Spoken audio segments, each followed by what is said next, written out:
It is the 8th day of July 2023 and you're just in time for another edition of Newsfeed. Well, we have so much lined up for you in our bulletin this afternoon. Remember, you can always interact with us on our social media handles indicated at the bottom of your screen. Now, with that said, my name is Dennis Otieno. I trust you're doing well. Welcome to the broadcast. Now, on to our top story this afternoon. Police attached to Nairobi Central Police Station this morning threw tear gas canisters to disperse a group of human rights activists, former Chief Justice Willy Mutunga being one of them. The activists were demanding the immediate release of persons arrested during Friday's Sabasaba rally, spearheaded by opposition chief Raila Odinga. On Friday, Odinga convened a rally at Kamkunji grounds, where he rallied his supporters to kickstart an initiative he says his government out of office.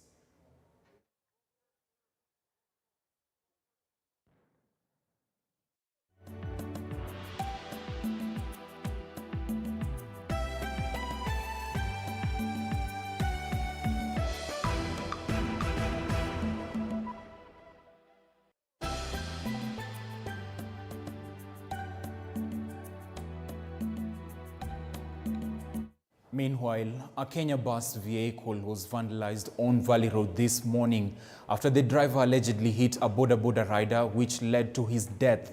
The driver fled the scene after the accident, and the rider's colleagues pelted stones at the bus as passengers alighted and scampered for safety. The vehicle's windows were broken and lights destroyed. Police arrived at the scene and the body was taken to the mortuary as a hunt was launched for the bus driver.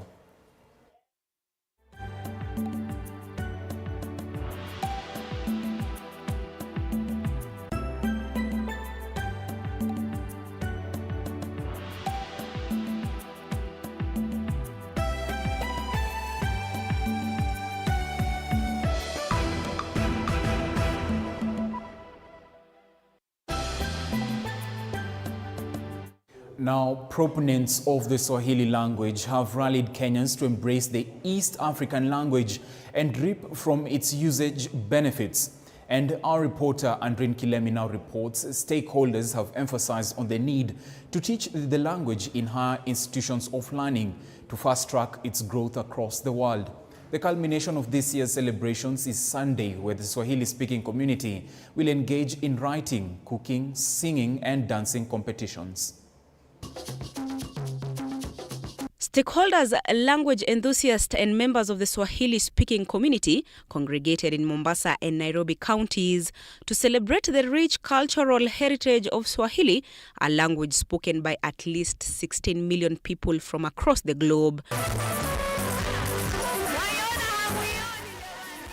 Renowned Swahili scholars, linguists and influential figures took to the stage to emphasize the significance of embracing Swahili and to further promote its widespread adoption and utilization.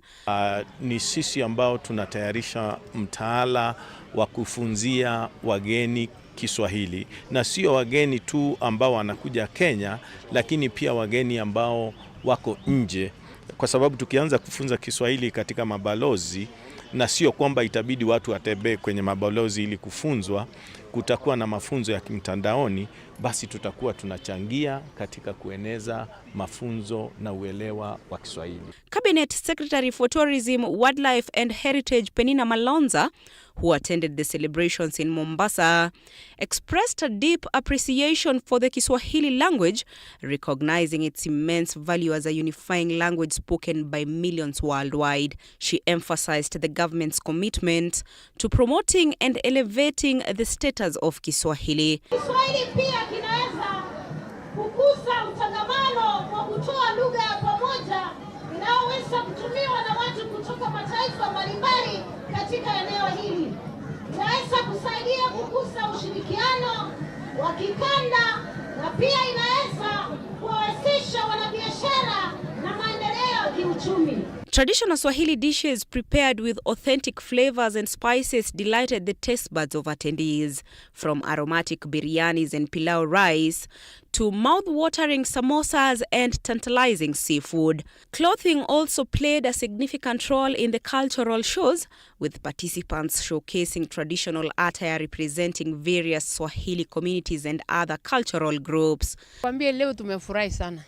Kila siku ni Kiingereza.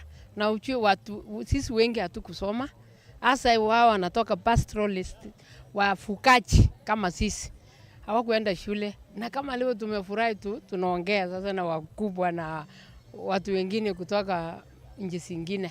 The Kiswahili language is considered the lingua franca of the Great Lakes region of Africa and other areas of Eastern and Southeastern Africa. Today's celebrations are a proof that Kenya has made major strides in promoting Kiswahili language and further introducing it in various parts of the country and even abroad. Na kama wanavyosema wasemao, Kiswahili kitukuzwe na wala kisifukuzwe. Andrin Kilemi, TV47, Nairobi. Well, thank you, Andrin Kilemi, for that report. Now, from commemorating the World Swahili Day to bolstering ties between Kenya and the DR Congo, where President William Ruto has announced free visa of Congo residents to Kenya as part of enhancing free trade between the two countries. Ruto has on the same note called for solidarity within the African continent to strengthen its efforts on development and other aspects. On that note, the Kenyan president argues that African countries have been spending a lot of money on payment of debt as compared to expenditure, which is critical. Now, the head of state has made his maiden address when he attended a summit of the Common Market for East and Southern Africa, COMESA, held in Lusaka, Zambia. This statement comes days after he made his maiden address at the United Nations General Assembly in September 2022. Where he pleaded with the World Bank, International Monetary Fund, IMF, and other multilateral lenders to consider extending new reliefs to African countries facing debt crisis.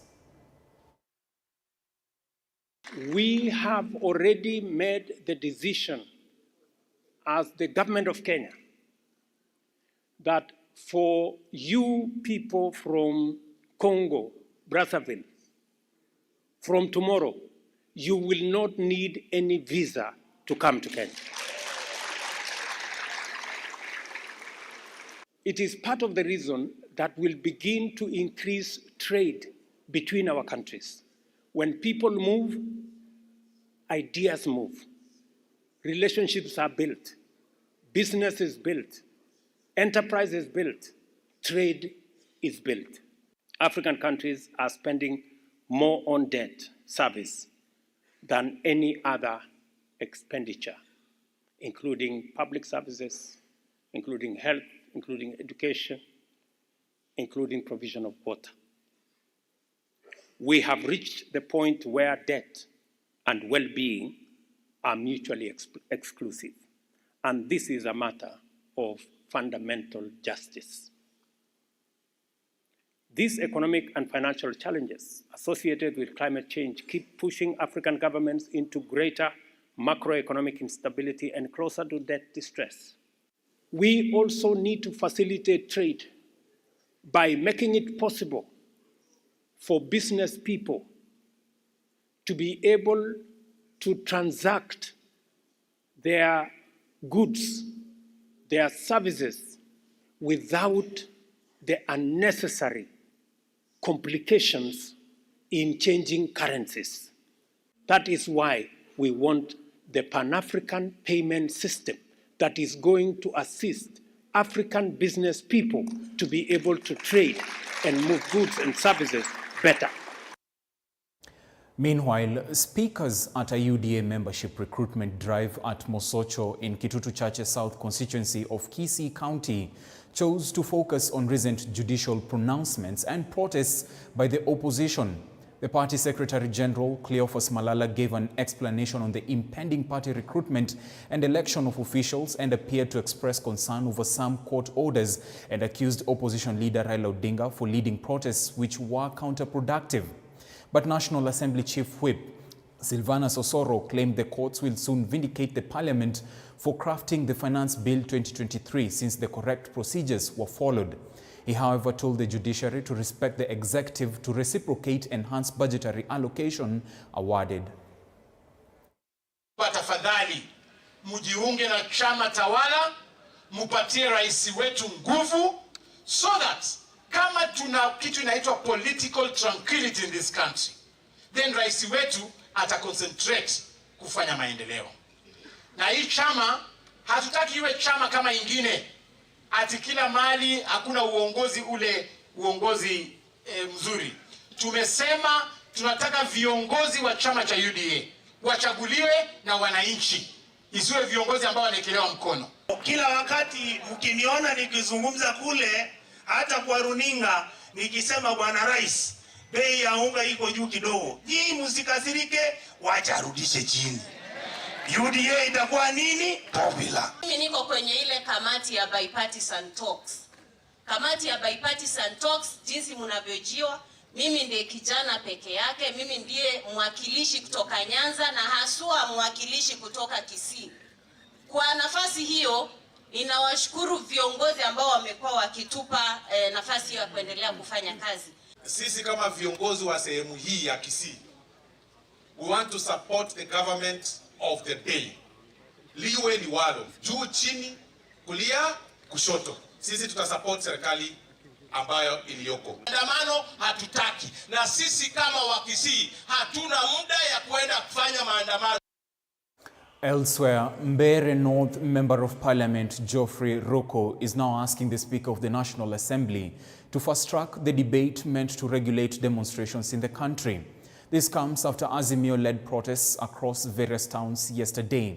Speaking at Kiathambo Primary School in Mbeere North constituency, Ruku now says the bill will bring discipline on demonstrations, among other issues included. He further accused the opposition leaders of having selfish interests, which have been cut short by President William Ruto. Wale wenzetu, najua tunaheshimu personally, naheshimu hata huyu mzee Raila. Hata vitu vingi ambavyo sisi kwa Kenya sasa tunaenjoy, yeye struggle alingangana naye, kama hiyo mambo ya devolution, kama mambo mengi, hata freedom ile askari zamani alikuwa anakuja tunashika mtu na tupa ndani. Kuna vitu vingi imebadilika.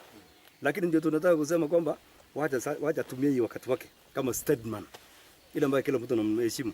Hata nashukuru Mheshimiwa Rais huyu Dr. Ruto alikuwa amesema kwamba wacha tutengeneze official opposition office ile ambayo itastahili hata huyu mzee mara atakulia ile masare yake ya mwisho kama maruburubu ya kupambana mambo ya Kenya. Na wengine wanakuja tena wanaanza kupinga. Sasa haya tukatengeneza mambo ya bipartisan ili watu waongee, kwa sababu mambo ya official cha IPC hatuna naye. Tukasema kwamba hii watu waongee ndio wakawe. Ndio wengine wanakuja wanasema tutaki tena. Sasa mnasungusha Kenya namna gani? Hata mimi ndio kwa rais, hata nikaanza kwa point hiyo watu waje koti minyane naye. Kwa sababu Kenya kuna watu, kuna mali hatuna uongozi kama MCS area fulani, wajumbe constituencies mali fulani. 5 employees of the fire department in Embu have been interdicted for failing to respond to a fire incident that took place on Wednesday in Majengo Estate within Embu town that left 8 families homeless.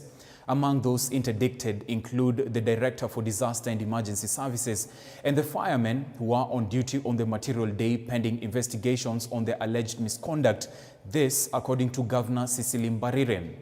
Kirimari Ward MCA Ibrahim Swale, who had, pursuant to the incident, called for dismissal of all line department officials who failed to act and thanked the governor for the prompt action.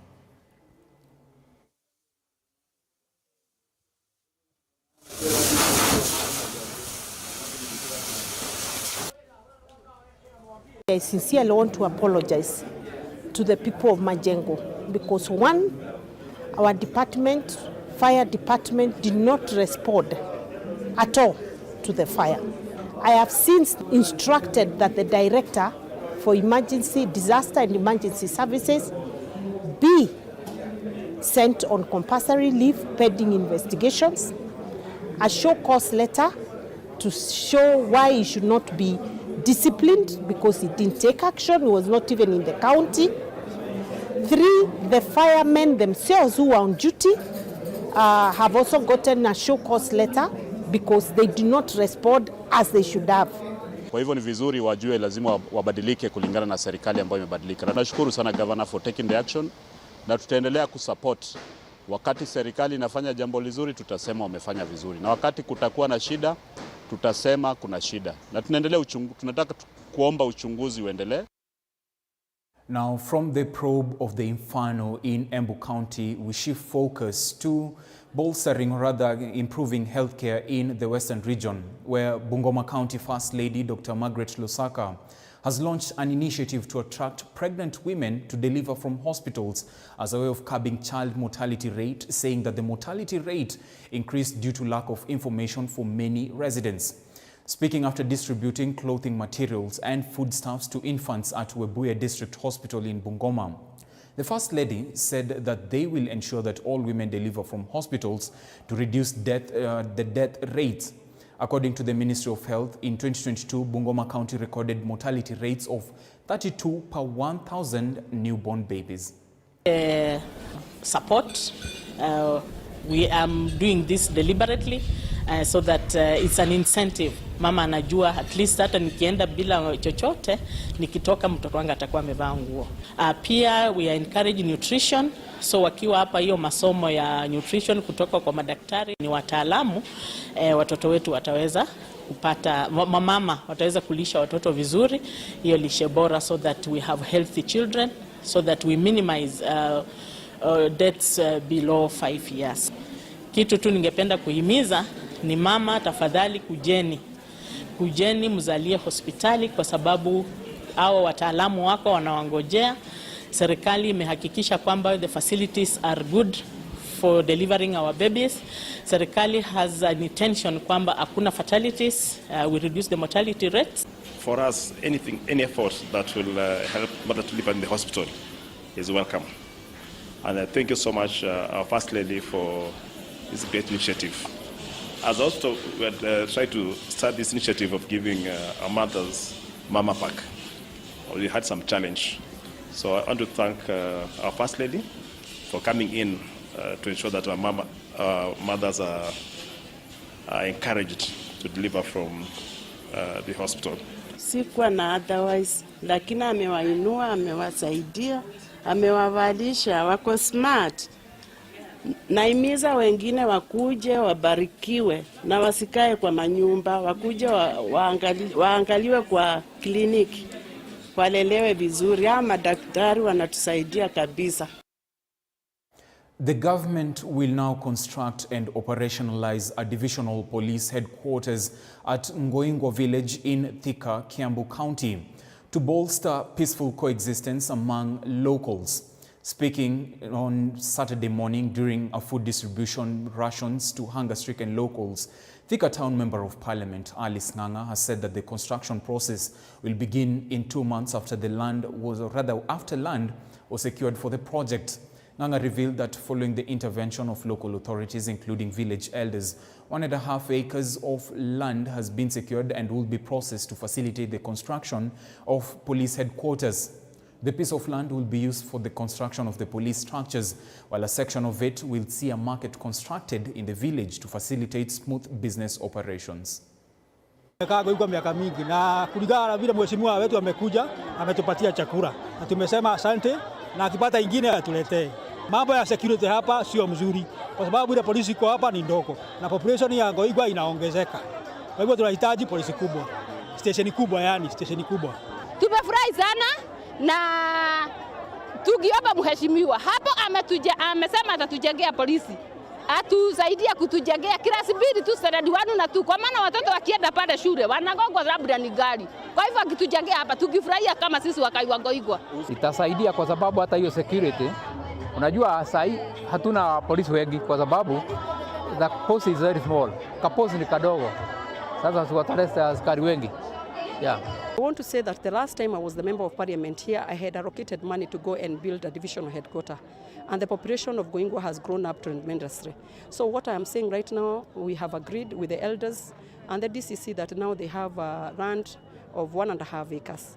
And that is where I'm going to divide into two. One side for police divisional headquarters, the other part I want to do a market for our women and youth where they can be doing their businesses. Elsewhere, women living in the 17,000-acre disputed South Ngariama Ranch in Mwea East are now urging the government to provide title deeds and solve the matter once and for all, saying they have suffered from high blood pressure and are spending sleepless nights due to imminent eviction from the land. The women turned the chief's security baraza at Morgan Shopping Center as a platform to express what they feel is unjustified orders from the Environment and Land Court in Kerugoya that ordered fresh adjudication of the land. According to Dorcas Muthoni, despite the fact that they have appealed the court decision, they are still living in fear of being attacked at night and that the government should give them their title deeds. Ile tuko nayo hapa ni kusikia maneno mengi huko juu ya Kirinyaga. Kuna watu wanataka kunja hapa kugaa haya mashamba tulipewa ni serikali iliyoko. Wakati ule tulikunja hapa kama ya Uhuru iligayo vizuri kama bibaya, hata hii iligayo vibaya na hata ikiwa inagayo vizuri, hii inagayo vizuri. Wale wanataka hii shamba yote ya Kenya mzima irudishiwe, sababu tuna serikali nyingine na sijui serikali inasema hii shamba ikunje igayo kwa nini. Sisi wanawake wa hapa, wa mama, tuko na blood pressure sababu tunalala nje. Kwa sababu ya kusikia ati serikali inakuja kugama hii shamba tena. Na sisi hatutaki hii shamba yetu igao tena. Sababu tulionyeshwa hii shamba ni sababu ule alikuwako wakati ule wa 2009. Swali ni hili. Ni kweli waseme sinatolewa na sitatolewa.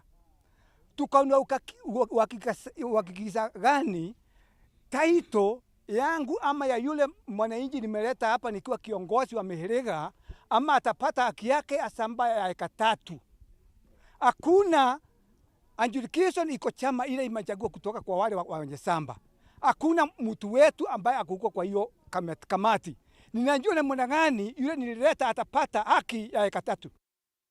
Now, it appears that thousands of workers in the Machakos County government lack the relative official documents required to serve in their roles. This is according to a task force report presented to Governor Wavinya Ndeti. The report has now revealed that 2,889 county workers lack academic transcripts, 1,378 lack confirmation letters, while 376 have no academic certificates whatsoever. Another key point in the report is the revelation of an aging workforce with 1,349 workers aged between 50 to 59 years old. On her part, Governor Wavinya Ndeti has vowed to crack a whip on all the unqualified staff working in the county. The task force was commissioned in November 2022 to oversee Machakos County operations. It was also established that the county government, as of November 2022, had a total of 6,321 staff in post, spread across the departments who are not optimally placed. The task force verified 6,150 employees, while 186 employees were not verified. Ukienda unaenda huko behind my back, behind nini, unaenda unaongeza watu. Ukiongeza hao watu wanamaanisha lazima wafanye nini? Walipwe. Mimi nikipata mtu ako na ukora, utaenda nyumbani, unipeleke kotini, tutashinda kotini. I don't care and I'll prove myself. Na wewe nikwambia kama uko na fake document, kuja mapema uniambie document yako ni fake. Wale hawakuja kwa nini when you are taking biometrics. Hao wote nilisema watolewe katika payroll.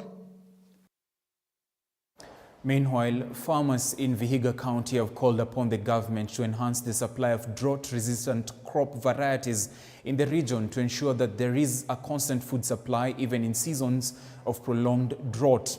Speaking at the same event, the chairperson of the Interreligious Council of Kenya, Joseph Mutie, pointed out the critical role the church has to play in climate change mitigation, calling on all religious leaders across the country to amplify the government's agenda to improve the county's forest cover by having 15 billion trees grown over the next 9 years. On the other hand, farmers have lamented over the lack of extension services, which they say has made them incur losses on their farms continually. Tujapata mafundisho ya kutosha kuchagua aina ya mbegu ya kupanda wakati kama wa kiangazi. Sisi ni wakulima ambao ni wa mashamba madogo sana, na pia tukiangalia katika food security. Kwa food security tupewe mbegu ambazo zinaweza kustahimili kiangazi na pia zinaweza kutuletea mapato. Na wakulima tuweze kuingia katika mkataba ama kuongea kwa pamoja kuona ni mambo magani ama ni mambo gani ambayo yatafanikisha ukulima katika mkulima ambaye ako nyanjani, na kwa sababu shamba yake sio kubwa, tunaweza kusaidiana aje tuweze kufanya ukulima ambao ni bora, tuzalishe mazao ambayo yanafaa, na tuweze kuhakikisha jamii yetu haipati changamoto ya ukosefu wa chakula katika wakati huu ambao tunaokumbana na climate change. Kwa hiyo vile serikali imependekeza kwamba tunataka miti zaidi ya bilioni 15 ipate kupandwa, makanisa nitakana iwe ya mbele kabisa, kwa sababu nusu ya hiyo bilioni 15 tungependa kanisa ichukue jukumu hilo, kwa sababu mazingira, kilimo, hivi vitu vyote ni vitu vilivyotengenezwa na huyu Mungu ambaye tunaomba. Just to fill you in on the latest updates in the world of sports, there is the Wimbledon tennis competition that is currently ongoing in England, and Novak Djokovic defeated Switzerland international Stan Wawrinka in sets of 3-0 to qualify into the last 16 stage of that competition. Also in matters athletics, there was the Jamaican Athletics Championships where we saw Sharika Jackson recording a time of 10.65 to record the world leading time and also win in that specific race. Now, on that note, that is all